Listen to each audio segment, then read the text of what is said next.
enojáis conmigo porque en el día de reposo sané completamente a un hombre? No juzguéis según las apariencias, sino juzgad con justo juicio. Jesús, hermanos, está haciendo una invitación a que los judíos llegaran a hacer una resolución acerca de quién era Él de una manera justa. Jesús termina en el verso 24, hasta ahí les dice: no juzguéis según las apariencias, sino juzgad con justo juicio. Es un llamado a que ellos reconsideren acerca de lo que ellos han determinado quién es Él. Él les dice: espérense un momento, ustedes ya han determinado quién soy yo, y Él les dice: juzguen con justo juicio, porque las implicaciones acerca de quién es Él son altísimas, son de importancia suprema. Es muy importante esa respuesta. ¿Quién es Jesús? Así es que Él les dice: hagan un veredicto razonable. Ellos le han dicho a Jesús: demonio tienes.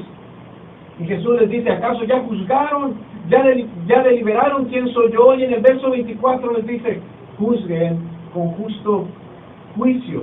Así es que esta es una invitación a que de manera concienzuda se delibere acerca de quién es Él y cuál es su enseñanza.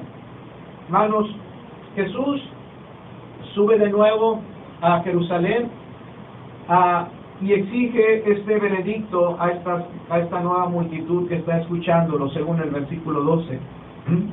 Hemos visto en el capítulo anterior que Jesús demanda un veredicto acerca de Él, que no podemos ser tibios en cuanto a esto, que Jesús siempre demanda un veredicto claro acerca de su persona y de su obra. Eso lo vimos en las clases pasadas, en las predicaciones pasadas.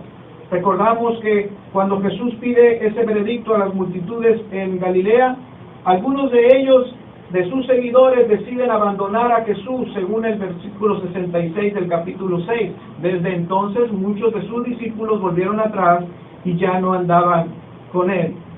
De nuevo aquí está Jesús ahora en Jerusalén ante una multitud y está recibiendo un veredicto: ¿y demonio tienes? Jesús sube a Jerusalén, hermanos, a mitad de la fiesta, según lo dice el verso que acabamos de ver. No a la manera que sus hermanos habían propuesto. A principios de la fiesta, sube con nosotros a Jerusalén, porque viene la fiesta de la Pascua. Jesús le dijo: no es mi tiempo aún. No sube en el tiempo que se le había propuesto subir, sube en el tiempo correcto. Y no sube como con los motivos que sus hermanos proponían de subir a Jerusalén a ganar muchos discípulos, sino Él sube con propósitos totalmente distintos, que ahorita vamos a ver.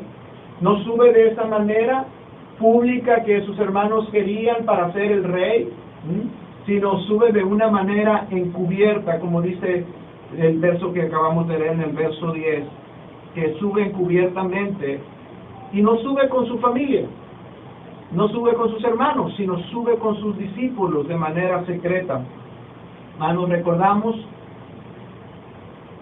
en el verso 11 nos dice que a Jesús se le buscaba durante la fiesta. Ellos estaban preguntando, dice el verso 11, ¿dónde está Jesús? La fiesta está comenzando, los peregrinos están llegando, y por lo menos había una parte de esa gran multitud que estaba esperando encontrarse a Jesús. ¿Dónde está Jesús? Hermanos, es posible que aquellos que procuraron hacerle rey en Galilea ahora estuvieran allí durante la fiesta de los tabernáculos, esperando a Jesús, como era costumbre durante las fiestas principales, como la Pascua, la de los tabernáculos, esperar a los peregrinos en la entrada de la ciudad de Jerusalén, en las entradas que tenía la ciudad. La ciudad salía a las entradas a recibir a los peregrinos. ¿Recuerdan que en la Pascua Jesús entra en la última Pascua y entra y es recibido con palmas? Es recibido con hosanas, el rey de Israel.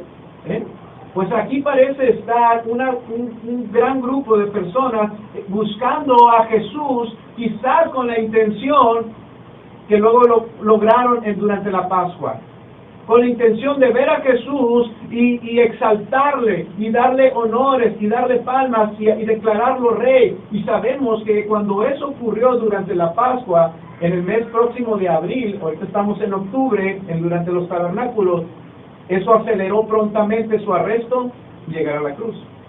Así es que vemos que Jesús no sube durante los primeros días porque estaba ahí la multitud en la entrada recibiendo a las personas, y Jesús dijo, no, si yo hago eso, aquí me hacen rey, me declaran rey, me ponen palmas, y todos aquellos que, esa parte de la multitud que decía que sí lo apreciaban, o trataban de hacerle rey. Jesús no entró. Así es que dice la Escritura que Él entra a la mitad de la Pascua. Es posible que durante el tercer o cuarto día de la fiesta, ya cuando no se estaba dando esa bienvenida. En el verso 14 nos dice que en vez de buscar palmas y aplausos y hosanas, y en vez de hacer aquello que sus hermanos le pedían, que fuera a Jerusalén a hacer señales y milagros, Jesús tiene un propósito totalmente distinto. En el verso 14 nos dice que Jesús se dirige al templo con un propósito claro, y ese propósito era enseñar doctrina a todo el pueblo y no hacer milagros. Jesús se dirige al templo no a hacer milagros, sino a enseñar doctrina. Esto era una costumbre de nuestro Señor Jesús, parece ser, cada vez que visitaba Jerusalén. A los 12 años Jesús visita esta ciudad, siendo un pequeño, visita Jerusalén acompañado de sus padres, de María y de José. Y al regreso, cuando venían sus padres con la caravana de los peregrinos que regresaban a sus lugares, Jesús se les pierde. ¿Dónde se encontraba Jesús? Jesús se encontraba en el templo.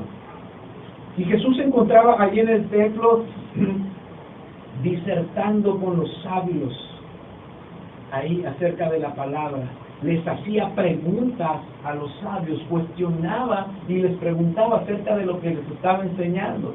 Y ellos se maravillaban. Desde pequeño Jesús acostumbraba a hacer eso. ¿Quién hubiera de imaginar que ese pequeño niño de 12 años que tenía esa sabiduría para disertar con los maestros de Israel, a los 33 años estaría como un hombre de nuevo pisando el templo, enseñando como maestro, como un rabí? Aquí está Jesús. Y sube a Jerusalén a enseñar la palabra. Vemos a Jesús constantemente enseñando en las sinagogas, enseñando en las montañas, en las costas del mar, enseñando a Israel como un maestro, hablando la palabra como un profeta, hablando la palabra de Dios a su pueblo, enseñando la doctrina de Dios. En el verso 14 vemos eso, hermanos. Jesús sube claramente a hablar la palabra de Dios. Hermanos, esta obra de Jesucristo es parte fundamental de lo que Él vino a hacer a este mundo. Cristo vino a este mundo, sabemos y entendemos, a morir en una cruz. Pero Cristo, como uno de sus oficios, vino a este mundo a ser el profeta de su pueblo. Hablar la palabra de parte de Dios, hablar la sana doctrina. Y vino Jesús en medio de un tiempo hostil, oscuro, donde la enseñanza estaba pervertida, donde el pueblo estaba recibiendo una enseñanza que era como una carga pesada que los aplastaba, donde la imagen de Dios había sido distorsionada. Pero ahora aquí el Hijo de Dios viene a este mundo como el profeta de Dios a hablar, a enseñar la palabra, la doctrina. Hermanos, si Él vino a reconciliarnos con el Padre en una obra de salvación para los hombres, era parte fundamental del ministerio de Jesús enseñarnos la doctrina.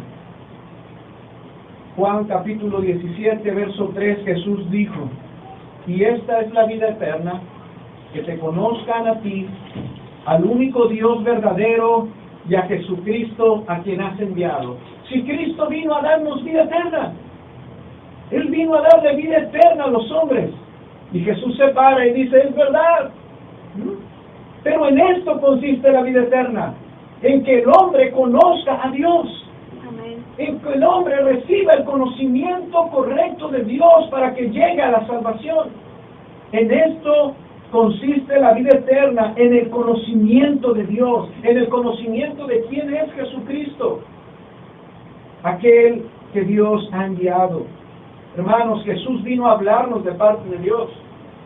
Hebreos capítulo 1 nos dice: Dios, habiendo hablado muchas veces y de muchas maneras en otro tiempo a los padres por los profetas, dice, en estos postreros días nos ha hablado por el Hijo. Cristo es la palabra de Dios para su pueblo. Así es que vemos a Jesús entrando al templo a enseñar doctrina, a enseñar la sana doctrina, en medio de ese tiempo donde la enseñanza se había corrompido. Cristo, hermanos, tenía que traernos esa sana doctrina, esa sana enseñanza en medio de ese tiempo de corrupción. Ahora, hermanos, ¿qué es doctrina? ¿Y por qué es tan importante? Que Dios tuvo que enviar a su Hijo a cumplir el oficio del verdadero profeta. ¿Por qué es tan importante la doctrina? Que Él tuvo que enviar a su Hijo a enseñarnos. La palabra doctrina proviene de una palabra hebrea que significa enseñar. Cuando estudiamos historia del cristianismo, estudiamos un documento que se llamaba la Didache. Bueno, esa palabra Didache es la palabra hebrea que se traduce por enseñanza, la enseñanza. Este vocablo doctrina es un vocablo que se usa para expresar un conjunto de enseñanzas reveladas. Y en el Antiguo Testamento encontramos ese conjunto de enseñanzas reveladas de parte de Dios en un vocablo hebreo que se pronuncia Torah, la Torah. En la ley encontramos en el Antiguo Testamento ese conjunto de enseñanzas donde Dios se revela a su pueblo a través de palabras, de mandamientos, de decretos. Ahí se encontraba la doctrina, ahí se encontraba la enseñanza de Dios, la revelación de Dios en el Antiguo Testamento. Vemos en el Antiguo Testamento a un Dios que se está revelando, a un Dios que quiere revelar quién es Él. Allí en la ley encontramos cómo Él se puede relacionar con el hombre. Encontramos en el libro de Deuteronomio los sacrificios, el templo, encontramos también en la ley los mandamientos, encontramos su carácter y cuál es la forma en que el hombre se puede relacionar con ese Dios de carácter santo. Así es que nosotros vemos que Dios, hermanos, es la fuente del conocimiento de su pueblo. Es Dios el que es el maestro de Israel. Es Dios el que es el maestro de aquel pueblo escogido. Dios es nuestro maestro. Él es la palabra y Él revela esa palabra a su pueblo a través de la enseñanza que Él mismo provee. Él es el maestro. Proverbios capítulo 4, verso 2 dice: porque os doy buena enseñanza. Dios es el que da la buena enseñanza. Os doy buena enseñanza, dice, porque les doy buena enseñanza, no desamparéis mi ley. Porque ahí en la ley estaba expresada la revelación de Dios, la enseñanza de Dios. Deuteronomio capítulo 32, verso 1. Oiga toda la tierra, dice, los dichos de mi boca. Escuche toda la tierra los dichos de mi boca, porque goteará como la lluvia mi enseñanza, destilará el rocío de mi razonamiento. La enseñanza para el pueblo de Dios no proviene de ninguna otra fuente que no sea Dios mismo. La misma revelación de Dios. ¿Cómo podemos conocer a Dios? A través de lo que Él mismo ha revelado a través de su enseñanza, a través de la doctrina. Es lo mismo. Es la misma palabra. A través de la doctrina. Hermanos, entonces, ¿por qué es tan importante escuchar doctrina? Quiero darle algunas razones. Primero, es importante escuchar doctrina, porque escuchar doctrina es escuchar lo que Dios ha revelado de su ser y de cómo Él se relaciona con sus criaturas. Sin doctrina no podemos entender la naturaleza santa de Dios. Sin doctrina no podemos conocer a Dios. Sin el conocimiento que Él ha revelado de sí mismo no podemos llegar a conocer la naturaleza, la gravedad, las implicaciones del pecado. Es verdad, hay un conocimiento general, como lo dice Romanos, que Dios se revela a través de las cosas creadas, pero ese conocimiento, al voltear y ver las estrellas y considerar, bueno, hay un orden en el universo, tiene que haber un creador. Ese conocimiento no nos revela el carácter de ese creador y no nos revela la gravedad de nuestro pecado. Así es que necesitamos algo más, la enseñanza, la revelación de Dios a través de su palabra. Ahí en la revelación, a través de su palabra, entendemos la naturaleza y la gravedad del pecado y la necesidad, hermanos, de la gracia de Dios. Sin doctrina, sin enseñanza acerca de los atributos del carácter de Dios, su pueblo no puede entender la gravedad del pecado y lo necesitado que está de la gracia de Dios. Un pueblo que carece de enseñanza perece. Dice, mi pueblo pereció por falta de ¿qué? ¿Por qué? Porque en el conocimiento de Dios, en lo que Él ha revelado, nos damos cuenta de qué Dios tan grande y santo tenemos. Y en ese mismo conocimiento, a través de la ley, vemos nuestro pecado y cuán urgidos estamos de que Dios obre a favor de nosotros. Hermanos, sin doctrina no conoceríamos lo que Él demanda para nosotros. Y eso nos lleva a la siguiente razón, hermanos, por lo cual es importante escuchar doctrina. La doctrina nos enseña cómo es Dios y también nos enseña cómo es que Dios quiere que vivamos. Sí existe un Dios, pero ¿cómo sabremos cómo Dios quiere que vivamos?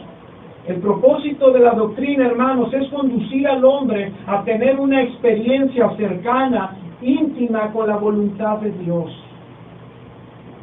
El propósito de la verdadera doctrina y de la sana doctrina es llevar al hombre a estar en comunión con la voluntad de Dios, alinearse con la voluntad de Dios, con lo que Él quiere del hombre. ¿Cómo es que Dios quiere que viva su pueblo? ¿Habremos nosotros de tratar de establecer cuál es esta forma? ¿O Dios ya la ha revelado? Dios ya ha revelado cómo es que quiere que tú vivas. No está en ti, no está en el pueblo, no está en el hombre establecer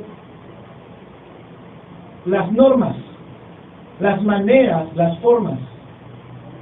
Está en lo que Él mismo ha revelado en su enseñanza, en aquella enseñanza que destila del cielo, que viene de arriba, que gotea como lluvia, en la enseñanza que es buena. Está allí, hermanos. ¿Cómo Dios quiere que viva su iglesia? ¿Cómo es que debe de ser una iglesia? ¿La iglesia determinará cómo es que debe de vivir en este mundo? No. Ya está revelado cómo es que Dios quiere que viva su pueblo. Es importante, hermanos, porque sin esa enseñanza quedaríamos expuestos a nosotros establecer las normas. Y eso estaría tan gravísimo porque tenemos una corrupción de pecado. Y sus pensamientos, dice la Escritura, no son mis pensamientos. Así es que es mejor que ustedes tomen mis pensamientos para poder estar en armonía con mi voluntad. La doctrina, hermanos, es profundamente práctica. La doctrina, la sana doctrina, hermanos, es inseparable de la práctica. La doctrina nunca es algo abstracto. La sana doctrina nunca es algo abstracto, nunca es algo teórico solamente. Siempre la sana doctrina nos debe de dirigir a la acción y a la obediencia. Juan capítulo 17, verso 19, ahí el verso lo que estamos leyendo. Fíjense lo que les dice Jesús a estos hombres que estaban enseñando doctrina por muchos años. No dio Moisés la ley, y ninguno de ustedes, ¿qué? Y ninguno de vosotros cumple la ley. Los maestros de Israel no cumplían la ley de Israel. Los que enseñaban la doctrina, no cumplían la doctrina. No estaba ligada sus enseñanzas con sus prácticas. La sana doctrina de la cual el mundo se maravilló y los que escuchaban a Jesús se maravillaban, era muy diferente. Estaba íntimamente ligada con la obediencia. Cuando Jesús enseñaba, cuando Él hablaba, su doctrina era profundamente práctica. Era práctica. Hablaba, pero siempre llevaba a las personas a la acción. Hermanos, así es que ellos se maravillaban de cómo Jesús enseñaba, distinto a los que estaban enseñando en ese tiempo. Verso 15. Ellos se maravillaron, dice, ¿verdad? Diciendo, ¿cómo sabe esta letra sin haber estudiado? Cuando escuchaban a Jesús, las multitudes se maravillaban. Juan capítulo 7, verso 15, y se maravillaban los judíos diciendo, ¿cómo sabe este sin haber estudiado? Cuando Jesús termina el sermón del monte, si quiere ir a Mateo capítulo 7, verso 28, Jesús da una serie de enseñanzas en ese sermón tan maravillosas, tan exquisitas. El mundo jamás ha escuchado un mejor sermón que ese.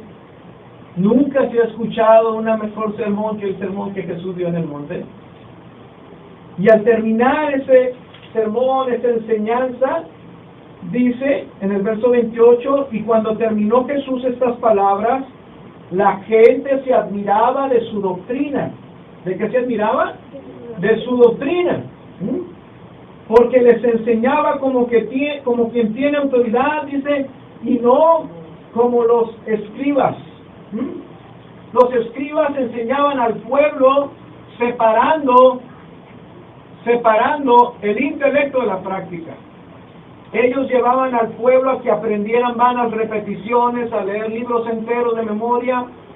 Ellos exponían la ley que estaba expresada en el Antiguo Testamento, pero no le daban el sentido práctico que Jesús llegó y puso en cada una de sus enseñanzas. Jesús le daba un sentido de una profundidad práctica, mientras que los fariseos solamente llevaban la enseñanza al área intelectual, al área de la memoria, y su práctica era en un sentido ritualista. Vaya conmigo al capítulo 23 de Mateo. Mateo capítulo 23, verso 2. Fíjese cómo Jesús habla a los escribas y a los fariseos. Aquí está la falsa doctrina. Fíjense, en la cátedra de Moisés se sientan los escribas y los fariseos. Así que todo lo que os digan que guardéis, guardadlo y hacedlo. Mas no hagáis conforme a sus obras, porque ellos dicen y no hacen. Falsa doctrina. Pero estaban enseñando la ley, falsa doctrina. Porque la doctrina que viene de arriba está profundamente ligado. Y su propósito es llevar al hombre a tener una intimidad con la voluntad de Dios. Ellos no lo hacían. Ellos decían, pero no hacían. Escúchenlos, y guarden lo que dicen, porque es bueno lo que dicen, mas no hagáis conforme a sus obras, porque dicen y no hacen. La sana doctrina, por otro lado, de Jesús, hermanos, era totalmente distinta. Llevaba la ley, Jesús hablaba, lo único que Jesús hablaba era el Antiguo Testamento. Jesús citaba el Antiguo Testamento, Jesús citaba la ley. ¿Oíste qué fue dicho? Jesús no hablaba otra cosa, no hablaba, por eso también se maravillaban el pueblo, porque Jesús hablaba sin citar a maestros, a escribas, porque así enseñó el rabí fulano. No, Jesús lo único que hacía era citar el Antiguo Testamento y luego decir, mas yo os digo. Por eso decían, ¿qué autoridad tiene este? Que cita la palabra y luego se cita a él mismo. ¿Por qué se cita a él mismo? Esto nos lleva al tercer punto, hermanos. Es necesaria la doctrina, porque la sana doctrina dirige nuestra atención al enfoque central de la palabra de Dios. El enfoque central de la palabra de Dios. La sana doctrina te va a llevar al centro, al objetivo que tiene la palabra de Dios, que es Jesucristo y su obra redentora. Es por eso que vemos a Jesús, Lucas capítulo 24, verso 27, y comenzando desde Moisés y siguiendo por todos los profetas, les declaraba en todas las escrituras lo que de él decía. Jesús les hablaba todas las escrituras, todo el Antiguo Testamento, y les enseñaba.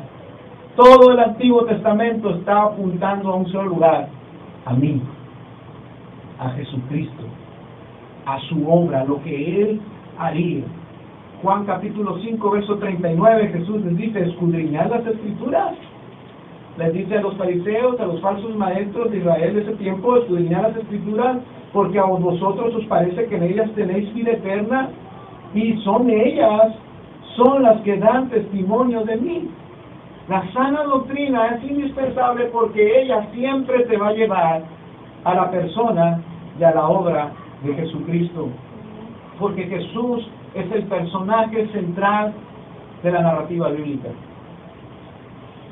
Jesús, tú puedes decir, o quizás ellos cuando miraban el ministerio de Jesús y sus enseñanzas, los fariseos y los escribas decían, oye, pero tú hablas mucho de ti. Eso no está bien. Tú dices, yo soy el pan de vida, tu doctrina es, yo soy la luz del mundo, tu doctrina es la doctrina del yo-yo.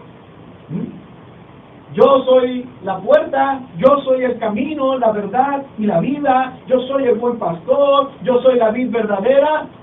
Tu doctrina es tuya. Así es que tu doctrina es falsa. No.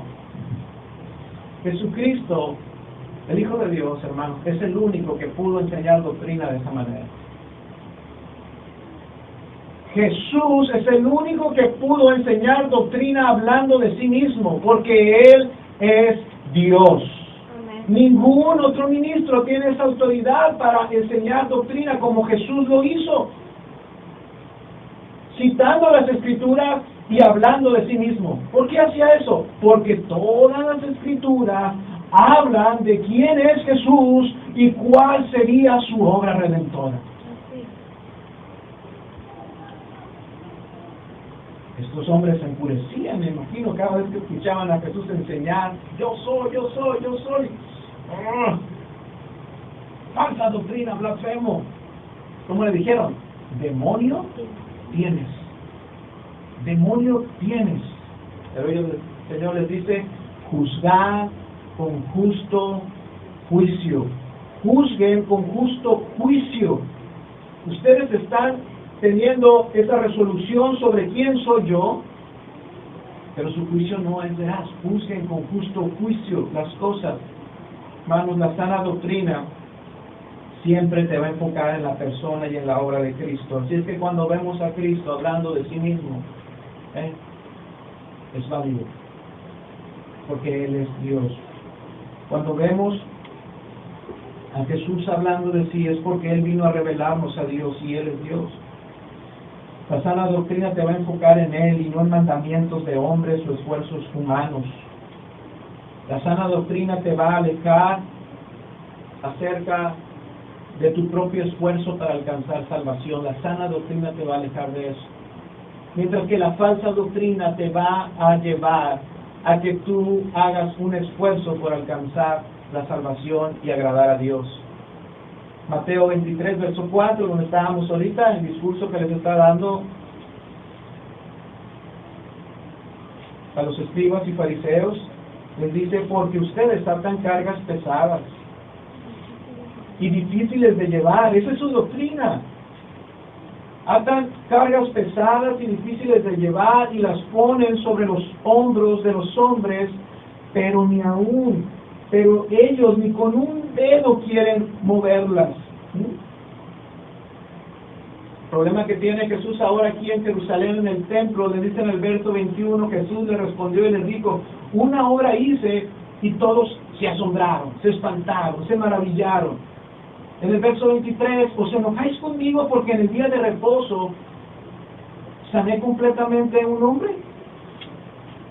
Ustedes están enfurecidos y procuran matarme y han hecho un juicio sobre mí que tengo demonio porque rompí sus reglas, porque quebranté su doctrina, porque no me sujeto a su doctrina.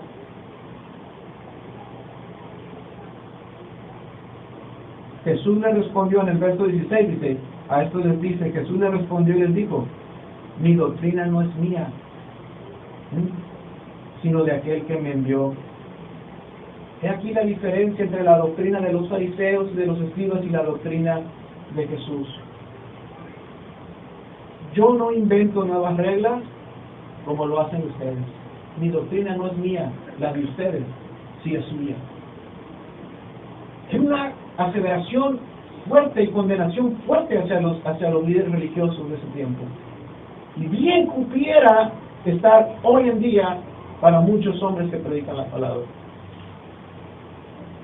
La sana doctrina es de Dios.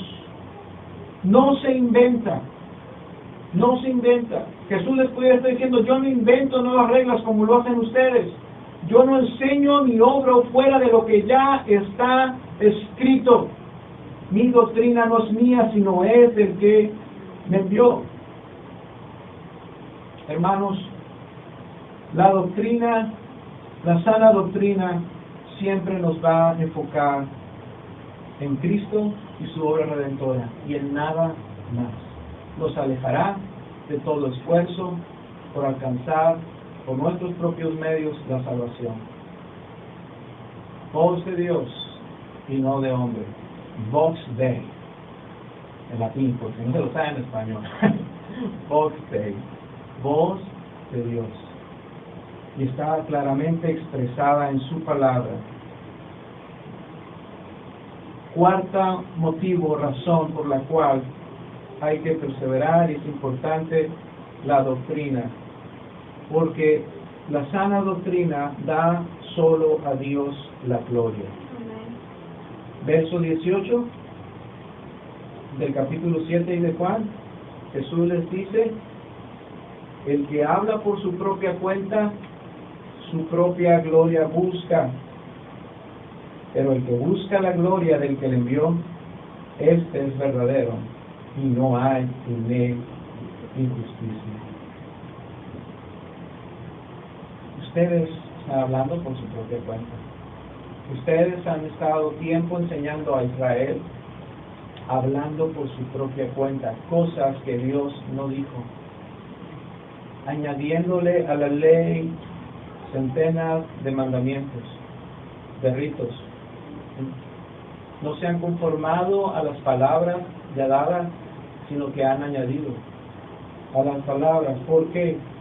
Porque no buscan la gloria de Dios, buscan su propia gloria. Mi doctrina no es así. Yo no hablo lo que yo quiero, yo hablo lo que está escrito de mí. Yo no obro como yo quiero, yo obro conforme al Espíritu que está escrito allí en el Antiguo Testamento.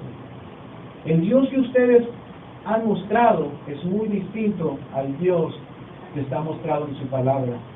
Y así es que ustedes me juzgan por haber sanado a un paralítico, el del estanque de Bethesda, que ya predicamos en día de reposo. ¿Por qué? ¿Por qué me juzgan? Porque ustedes añadieron otro centenar de leyes que no era ni posible para el costurero llevar una aguja en su solapa, porque eso era llevar una carga y era digno de ser apedreado. Juzgar con justo juicio. Ese no es el espíritu de la ley. El espíritu de la ley era mostrarnos a un Dios santo, a un Dios justo, a un Dios misericordioso, mostrarnos nuestro pecado para ver la necesidad de la misericordia y de la gracia de Dios. Y fue lo que Cristo hizo al sanar a un paralítico en el día sábado. Mostrar la misericordia de Dios. Mateo 23. Ahí estamos en ese paralelo de Mateo 23 y de Juan 7. Mateo 23, verso 5. Sigue con esta reprensión a los escribas y falsos maestros. Antes, dice, hacen todas las cosas para ser visto por los hombres. Todo lo que hacen es para que los hombres lo vean. Pues ensanchan sus filacterías y extienden los flecos de sus mantos y aman los primeros asientos de las cenas y las primeras sillas en las sinagogas y las salutaciones en las casas, y que los hombres los llamen Rabí, Rabí. Su doctrina no era para la gloria de Dios. Su doctrina era para satisfacer su ego. La sana doctrina solo da gloria a Dios. Solo da gloria a Dios. Yo no busco mi propia gloria, dijo Jesús. Pero el que busca su propia gloria, ese habla por su propia cuenta. El que busca la gloria del que le envió, ese es verdadero. La doctrina que busca la gloria de Dios, solo Deus gloria. Esa doctrina es, ¿qué dice ahí? El que busca la gloria del que le envió, ese es verdadero. Ahí está la verdad y ahí no hay injusticia. Jesús es el portador de la sana doctrina. Y lo que yo hablo y lo que yo hago está de acuerdo a la voluntad de Dios y Él será. Hermanos, por último, la sana doctrina nos libra de la idolatría. Juzgad con justo juicio, no juzguen según las apariencias. La sana doctrina nos libra de la idolatría, porque la doctrina falsa te va a llevar a hacer juicios y a tener una visión equivocada, porque es formada no conforme a lo revelado, a la palabra escrita, sino es formado de acuerdo a las apariencias, de acuerdo a la imaginación, de acuerdo al razonamiento humano. La falsa doctrina proviene de hacer una imagen de Dios según las apariencias y no según el justo juicio que está revelado en su palabra. La mala doctrina, hermanos, nos va a llevar a la idolatría. La mala doctrina se va a evidenciar en nuestra conducta tarde o temprano. Por eso es tan importante escuchar sana doctrina. Por eso es tan importante que Jesús viniera a mostrarnos la sana doctrina a través de su persona completa, no solamente de lo que dijo, sino de todo lo que hizo. Nos libraría de la idolatría. Si estamos expuestos a una mala doctrina, nos formaremos una idea equivocada, que fue lo que les pasó a estos hombres. Los fariseos y los escribas tenían una idea equivocada de quién era Dios y de cómo sería el Mesías. Así es que cuando el Mesías estuvo frente a ellos, ellos ya tenían en sus mentes, en sus corazones, cómo es que debía de ser el Salvador. Ellos ya habían juzgado, según las apariencias, cómo es que debía de ser aquel que había de librarlos. Ellos lo miraban como un rey imponente quizás como David, o con aquella autoridad de Moisés, que viniera y los liberara con gran poder de la esclavitud de Roma. Ellos ya tenían su idea. Así es que cuando ven a Jesús, proveniente de Nazaret, hijo de un carpintero, humilde, de Nazaret, ¿ha salido algo bueno alguna vez? Juzgando según las apariencias y no con el justo juicio. Ir a las Escrituras y ver que si las Escrituras daban testimonio acerca de ese hombre que estaba ahora ahí con ellos. Las Escrituras daban testimonio de él. Pero ellos no juzgaban según las Escrituras, juzgaban según aquellos deseos de su propio corazón, de cómo sería el Mesías. Eso es idolatría, hermanos. Formar una idea equivocada de quién es Jesús. Ellos estaban esperando encontrarse con un Mesías muy distinto a Jesús. Tenían una idea ellos clara de cómo sería su Salvador. Y esa imagen era un ídolo. Hermanos, desechar el estudio de la doctrina nos hace propensos a la idolatría. Y vas a terminar creando falsos conceptos de Dios. Y cada concepto equivocado que tengas acerca de Dios tiene sus consecuencias. Es muy importante conocer la enseñanza de Dios, lo que Dios ha revelado de sí mismo. He aquí Jesús hablando la palabra de Dios, revelando y enseñando la doctrina. Él nos ha hablado ahora por medio del libro.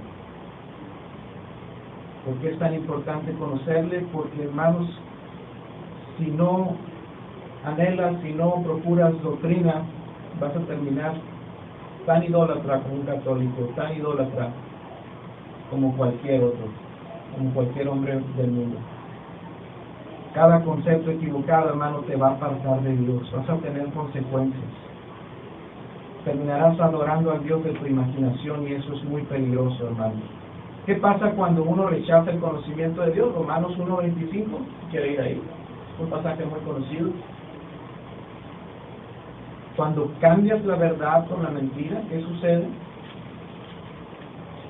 ¿Cuál es el resultado de desechar la verdad y aceptar la mentira?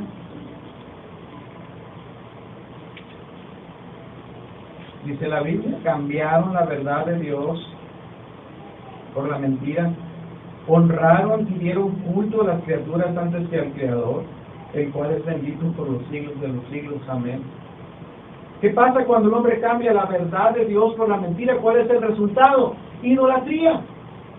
Idolatría, hermanos. Los escribas y los fariseos eran idólatras, pero tenían la ley de Dios. Eran idólatras.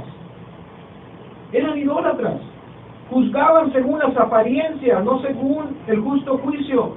No tenían el entendimiento correcto. Ellos distorsionaron la imagen de Dios.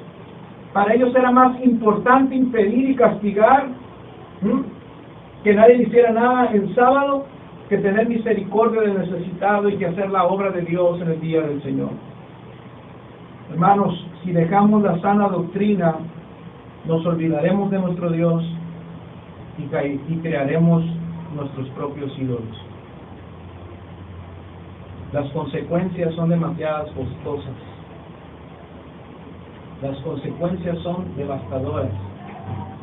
Deuteronomio 8:19, vaya a la escritura.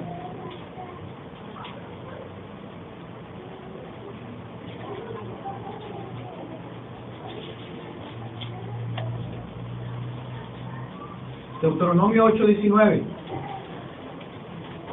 Mas si llegares a olvidarte de Jehová tu Dios y anduvieres en pos de dioses ajenos y les sirvieres y a ellos te inclinares, yo lo afirmo hoy contra vosotros, de cierto, es decir, esto es inevitable, pero afirmo, esto es lo que va a suceder, vas a perecer.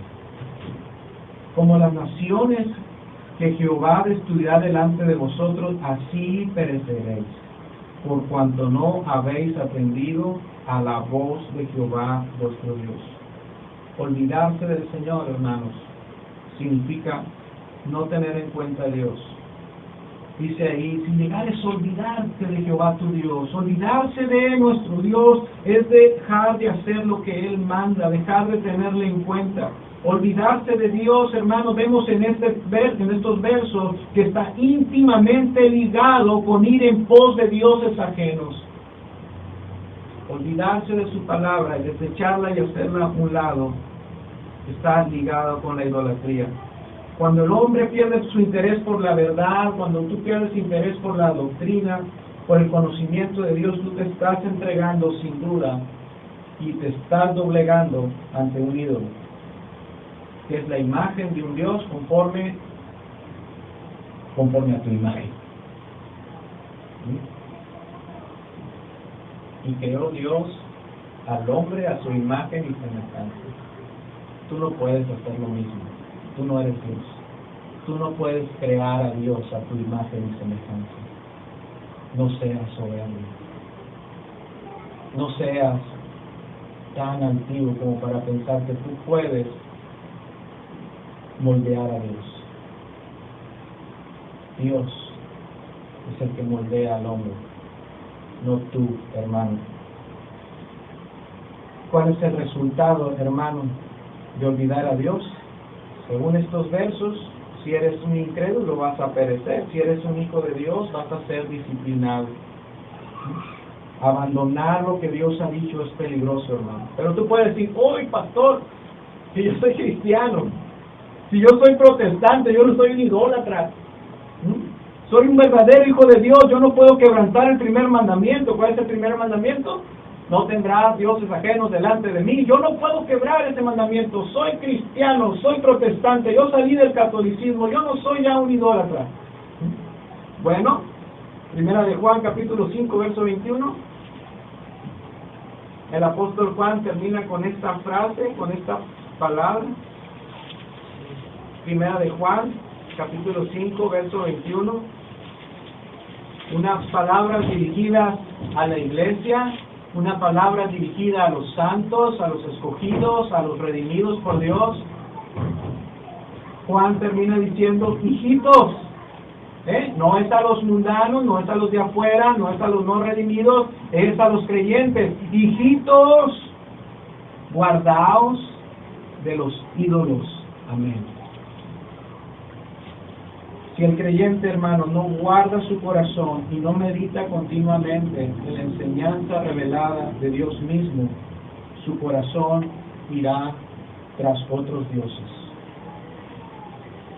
Y otros dioses pueden ser la familia, el trabajo, los estudios, los deportes, las bebidas, las tecnologías, el placer, la vanidad, las modas. Algo llegará a ser tu Dios. Hijitos, guardaos de la idolatría. ¿Por qué es tan importante la doctrina bíblica, la sana doctrina, y permanecer en ella? Porque nos guarda y nos libra de la idolatría. Hermanos, este es un llamado a juzgar con justo juicio. Juzgar con justo juicio. Cuando dices que quieres a Jesús, pero que no quieres doctrina, lo que estás diciendo es que quieres sus beneficios, pero que no quieres sus enseñanzas. Cuando alguien dice que solo quiere a Dios, pero que no quiere doctrina, lo que realmente está diciendo es que quiere sus beneficios, pero que no le interesa conocerlo. Es triste que la iglesia hoy no quiera escuchar doctrina. Es muy triste que la iglesia no quiera escuchar sana doctrina. Se le predique motivación, que se le predique cualquier otra clase de fábulas, de palabras infladas, de vanas palabras, pero no quiere doctrina, no quiere conocer a Dios. Pero aunque diga que no quiere doctrina, hermanos, la iglesia siempre está recibiendo doctrina. Porque ¿qué es doctrina? Es un conjunto de enseñanzas. Lo que la iglesia no quiere es sana doctrina, pero la iglesia siempre está recibiendo doctrina y tiene consecuencias. Cuando la iglesia está recibiendo doctrina de hombre y se aparta de la verdad, esa falsa doctrina, esa mala doctrina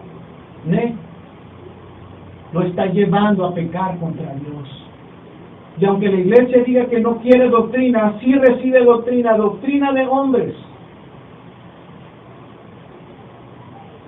Hermano, por eso uno de los propósitos de esta pequeña iglesia es que en esos tiempos donde pocos estudian la palabra de Dios, nosotros queremos ayudar a los cristianos a que conozcan lo que creen. Queremos ayudar a que los cristianos sepan por qué creen lo que creen. Ayudarles a que eso que creen, enseñarles a cómo vivirlo y enseñarles también a que aprendan a compartirlo. Que el Señor nos ayude. Que el Señor nos ayude, hermanos. Envió sus palabras, dice, y los sanó. Es su palabra la que sana, restaura y da vida al hombre, y aún al que está muerto espiritualmente, solo su palabra. Vamos a ponernos de pie y vamos a orar. Y demos gracias.